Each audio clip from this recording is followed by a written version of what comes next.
Welcome to Space and Harmony, in Harmonia of Life. Many are the fears that paralyze us, but what are we really afraid of? Let's discover that there are really 7 fundamental fears. However, for those who accept to receive the gifts of life from the Divine Mind, the so-called additional soul, anointed with understanding in the tree of life, these 7 fears are really summarized in one: the fear of being what we really are in our true essence. But which are the 7 fears? First of all, the fear of false authorities that appear as a threat to us. And where does it come from? Since early childhood, humans are taught to hate, fear, and regard their older ones or educators as higher authorities, better than them. Educators who shout at them, criticize them, insult them, force them to say thank you when that must come from within spontaneously. In other words, kids are ridiculed before others, forced to feel silly, inferior, especially before those who proclaim themselves as authorities.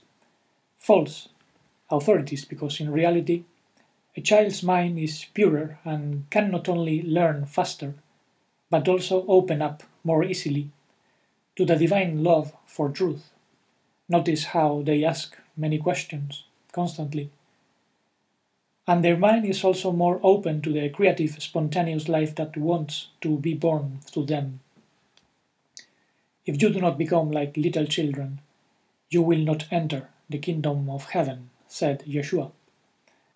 And the most ironic thing is that the divine essence that wants to express its creative gifts through the child represents an authority that is far above the so-called adults and educators, whose methods of education are conditioned by the prevailing religion, politics, and Luciferic science that classify people with labels, putting them in mental boxes of death. And the repression of the divine essence is precisely what generates the second fear: the fear of being criticized, rejected, or not accepted in the family or society in general. And despite the fact that from early childhood many of us have felt with more intensity that fear of being rejected on countless occasions, now we must never forget that our true light being belongs to one divine family, where each one has a life mission as important as the mission of other members of the divine tree. And it is the vital purpose and mission what we must discover and remember in order to feel integrated into a wholeness greater and more real than this world of predators and psychopaths.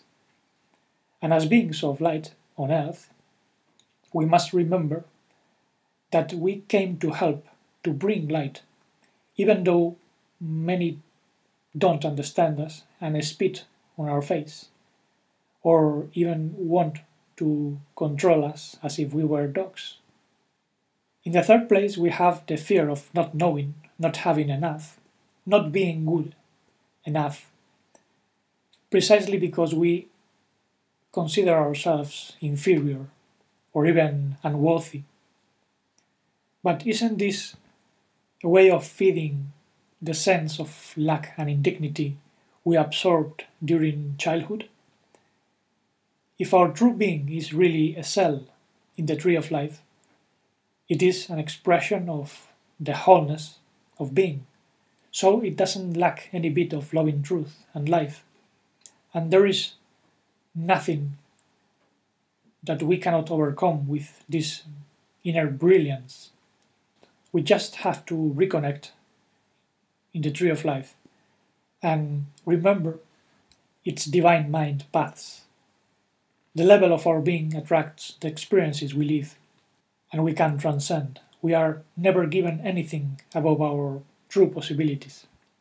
And not perceiving the brilliance and strength of our authentic being also generates the fear of failure.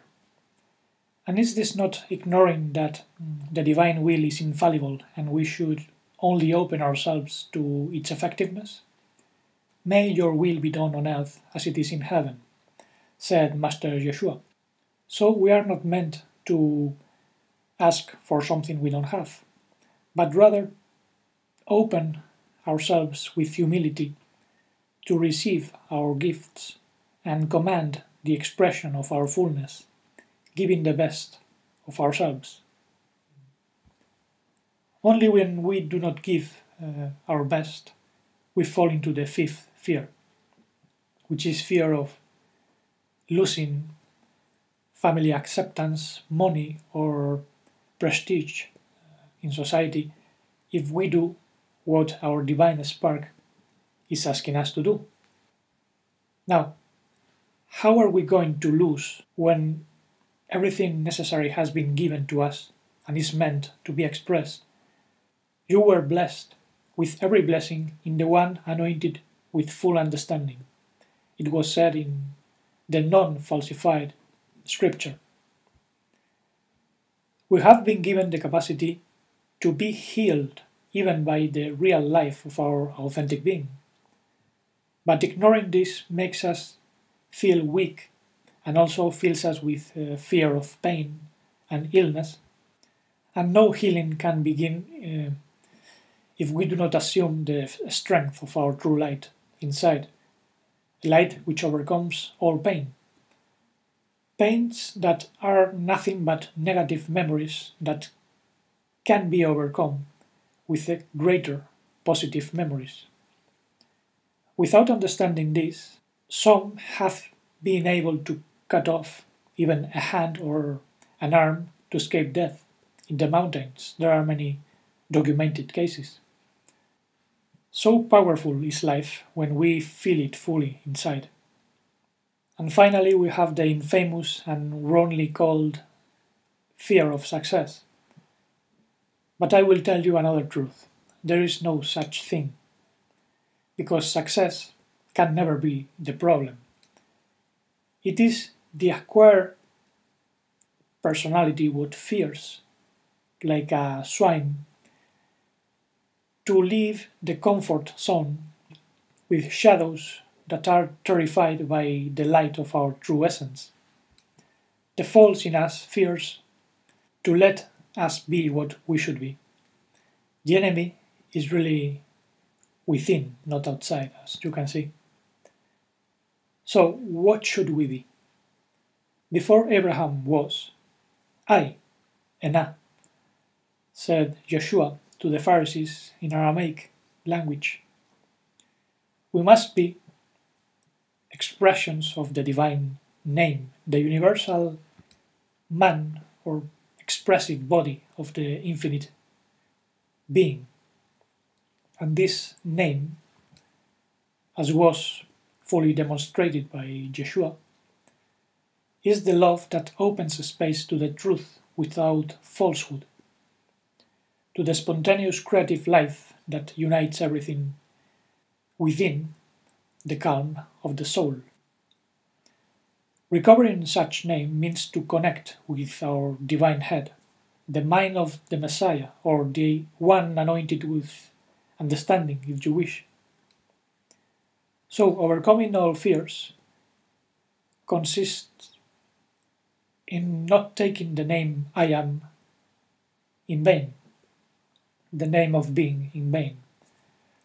This was also taught, since the name of being makes real everything it touches. If we feel I am weak, inferior, or lacking something, we will become weak, inferior, and lacking. If we feel I am an expression of love, truth, and life, without limits, consciously, we can only fear to damage that life in ourselves and others. Perhaps this is why the prophet said that fear or reverential respect of the verb, the divine name, is the beginning of wisdom. We read this in Proverbs 9, something that was misinterpreted as fear to some god. But now it is enough for us to understand that to be authentic means to stop fearing false authorities, to stop considering ourselves unworthy, to stop wanting to have or to be more than others. For we have everything and everyone is unique.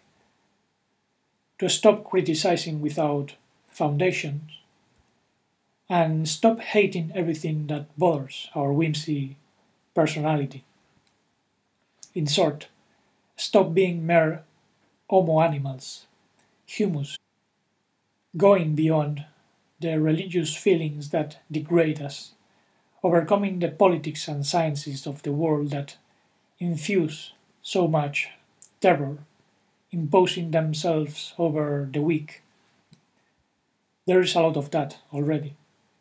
And each one of us decides if we make a difference or not, feeling I am full of conscious love to the truth, without falsehood, and serene life.